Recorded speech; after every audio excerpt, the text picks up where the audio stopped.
Good afternoon. Welcome to the Code Enforcement and Nuisance Board meeting, January 24th, around 5:10, City Hall Commission Chambers. I'd like to call to order, please. Roll call.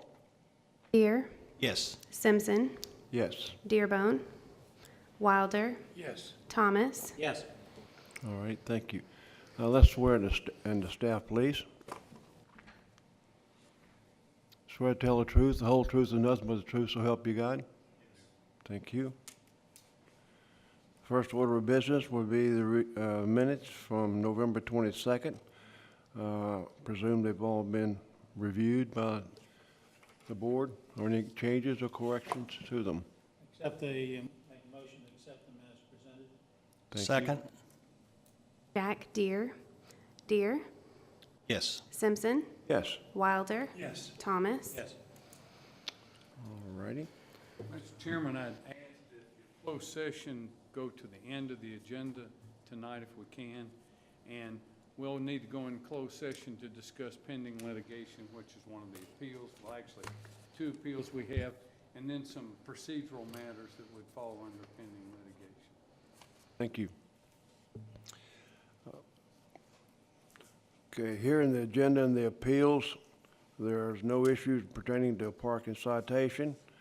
The first issue for under code enforcement is case number 1.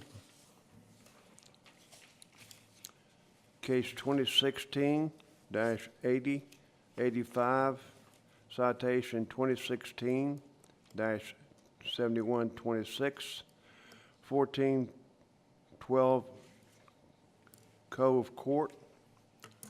And we're going to have some difficulty with those names. Owner Asim and Jasmina Music, and representative is Jasmina Music, and Brad is the officer with this particular case. So Brad, you got the floor. This case is the result of a roaming inspection that was conducted Brad, if on, they're not here, it's not necessary. It stands as written. The citation stands as written. So Don't they're- mean to interrupt you, but there's, No, I'm glad you did, that they're not here. yeah. I make a motion, we approve the citation. Second.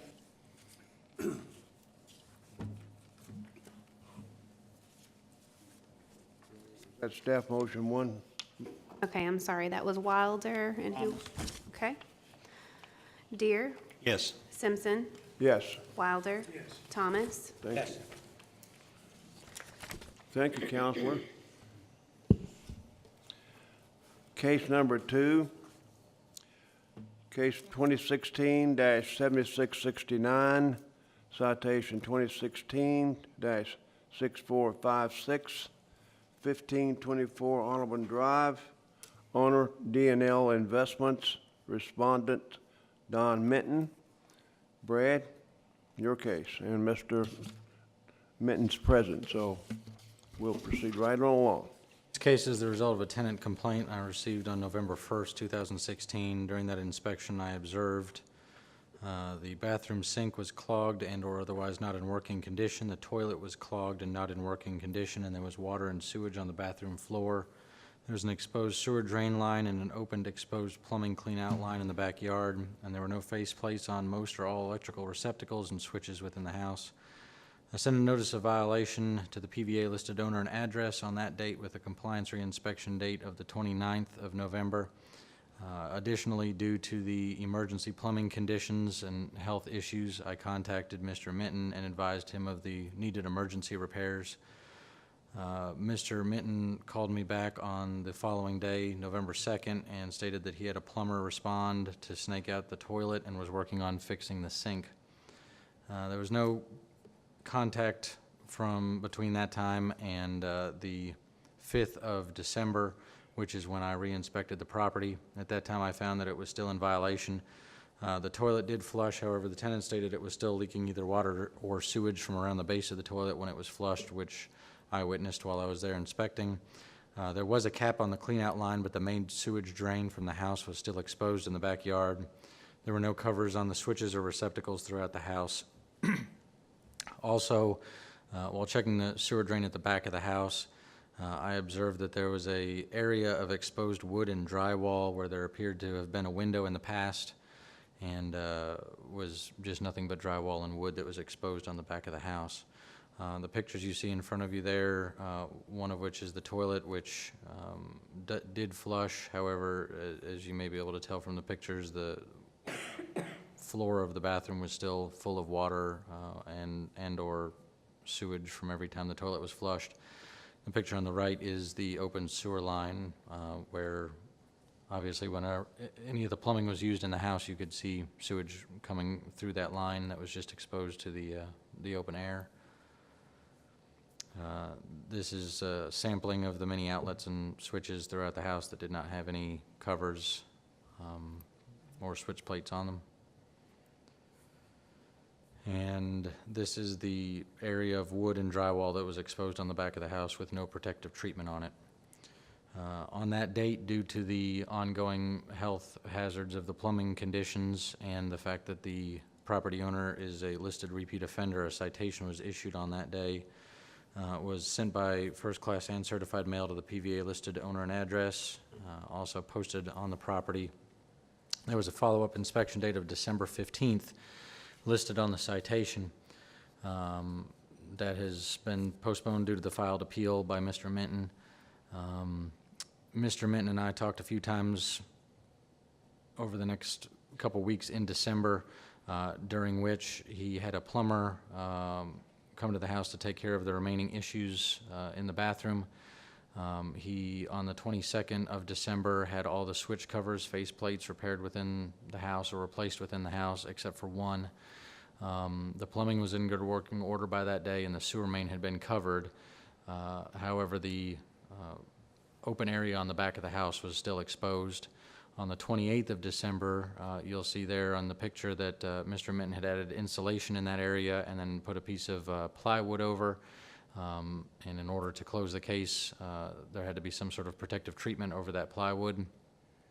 In addition, today when I inspected the interior of the house to take photographs for this meeting, there was still one outlet that not only did not have a faceplate, but the outlet itself actually was broken and not usable.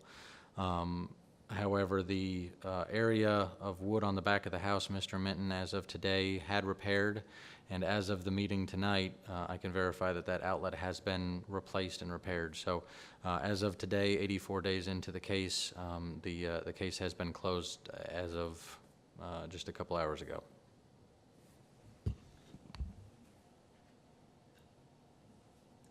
Mr. Minton?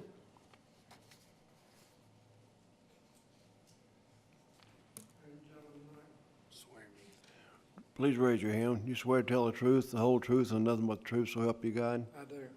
Thank you. As far as I know, all repairs have been made. When I was first notified about the plumbing, like I said, the next day I called, I think it was Miller Martin. He come out and run his snake through there and said he had it taken care of. Brad gave me a call a few days later, if I can remember correctly. I'm not good at remembering things right now, but anyway, it told me I needed to call Mr. Martin back, and I did, or the company back. I don't think it was Miller himself. Anyway, they went back there and fixed everything, told me it was all corrected. I personally went over and fixed the sewer line. We left the sewer open and had that octagon block over top of it because I thought he might have to run his snake through there again. Anyway, we repaired that. I don't know what happened to all the face plates on the receptacles and the switches. They were there when these people rented the house. I went back and replaced them all. Matter of fact, I put a receptacle, I put a plate on that receptacle there, and I don't know what happened to that since the last time I was there. But anyway, I repaired it, took care of it. As far as I know, all repairs have been made, and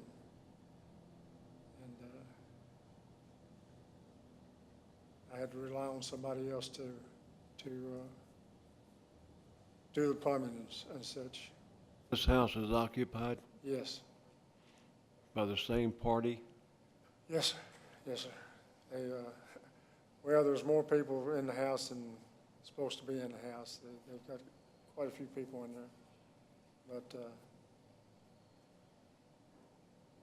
all I can say is I made all the repairs, and I don't know how, like I said, the switch plate covers got off. It's ironic that all of them was off in every room. I don't think these tenants did any painting. Of course, I allow them to paint the room if they want to paint, but they didn't inform me if they did paint. But, Do you understand what comes along with the repeat offender designation? I think so, but I mean, I thought we had taken care of it. Like I said, he contacted me, I think he said December the 1st or something like that, and I called a plumber out there to take care of it. And On your stated grounds for appeal, you indicated that you had never received the notice of violation. well, I didn't receive a notice just verbally from Brad is what I received. Matter of fact, I picked up 2 registered letters today from you folks. I complained at the post office. I don't know why they don't bring my registered letters down. There's somebody at my house 24/7 because my mother's there. She has Alzheimer's. We have to stay with her 24/7. My son, he was in the hospital all November, December, and we got him out the 6th of January. He is now with us, or he has been with us a long time, but I mean, he was in the hospital there 60-some days straight. But, I complained to them again down there. The only thing I can think of is I live on a hill. You have to drive down my driveway, and then you have to back out. But the postman told me today that there was 3 or 4 different carriers there, and he would look into it. I mean, I don't know what to tell you there. But no, I talked to Brett on the phone, yes. As I can remember, I mean, it's been... Excuse me, Dr. Wadler. Mr. Minton, I venture to say that you are probably the most learned procedural person about code enforcement of anybody in Bowling Green, Warren County. Probably am. I think you know the procedures, and you know. Well, I don't, like I said, I can't even remember what I put on the thing. I had one that I put health problems. I myself have been having health problems along with my family, but I mean, that's about all I can tell you. I mean, I don't know.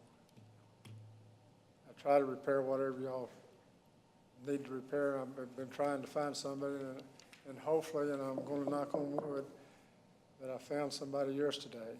I was asking Mo if she was familiar with him or anything. To do what? Found some. To make my repairs now.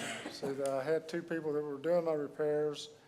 Mr. David Logan, he passed away, and Aaron Lucas, his father passed away and left him property in Florida, and he moved to Florida. So I haven't had anybody doing any of my repairs for quite some time now. And I can't do them anymore. I told Brad today, I went over there and put the siding on that window.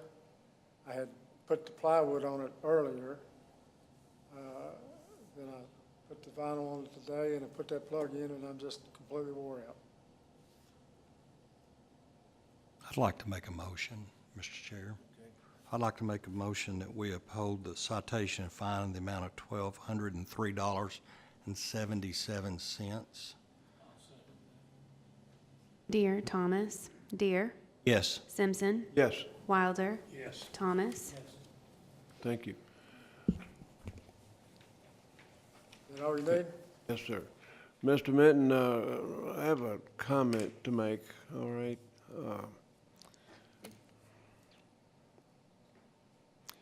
Real estate in Bowling Green is hot right now. Everything seems to be selling, everything. And you seem to be having a lot of difficulty keeping up your property, your health. your Yeah, family. I could sell it all right now, but would be glad to if I could get, a fair And- price for it. And I'm just suggesting, Yeah. okay, that you maybe think about disposing of some of your property, because like I say, property's selling real well, interest rates low. Thank you. All right, appreciate it.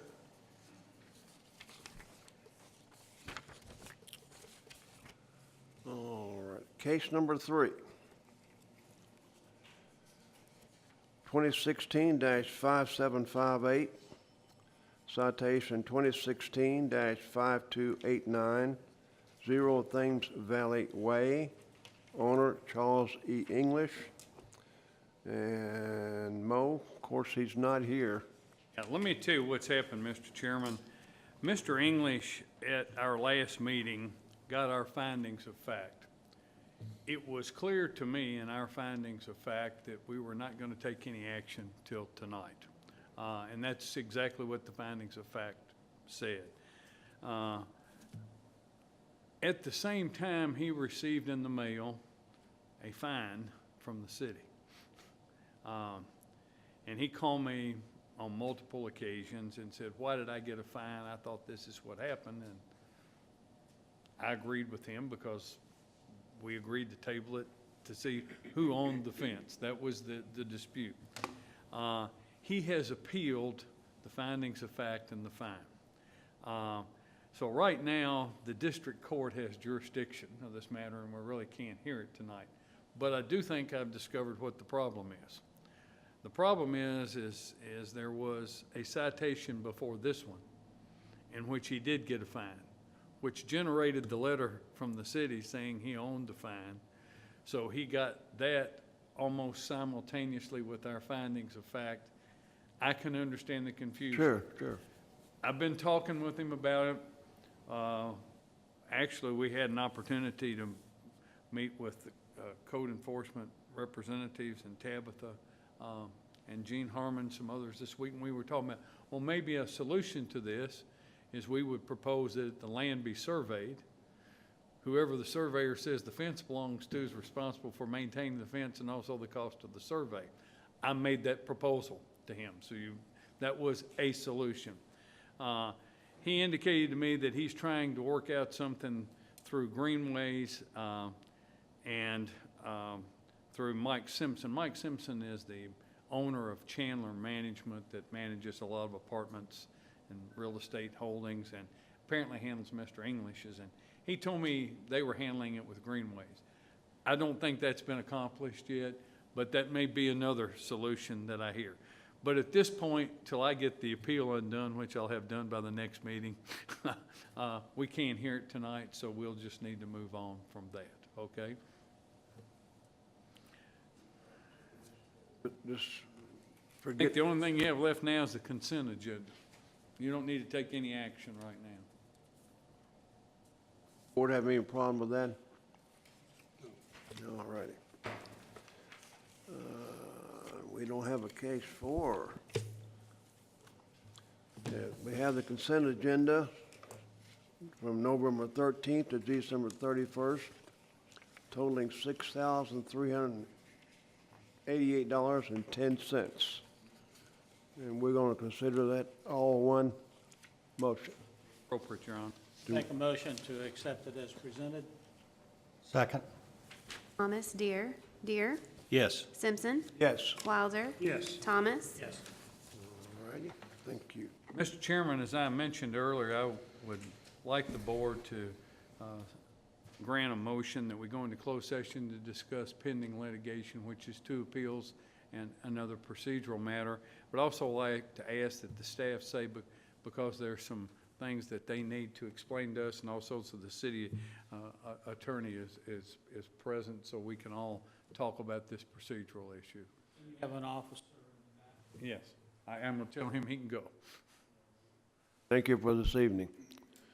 So we need a motion to go into closed session. Make a motion. Second? Thomas, Deere. Yes. Simpson. Yes. Wilder. Yes. Thomas. Yes. Let me tell you,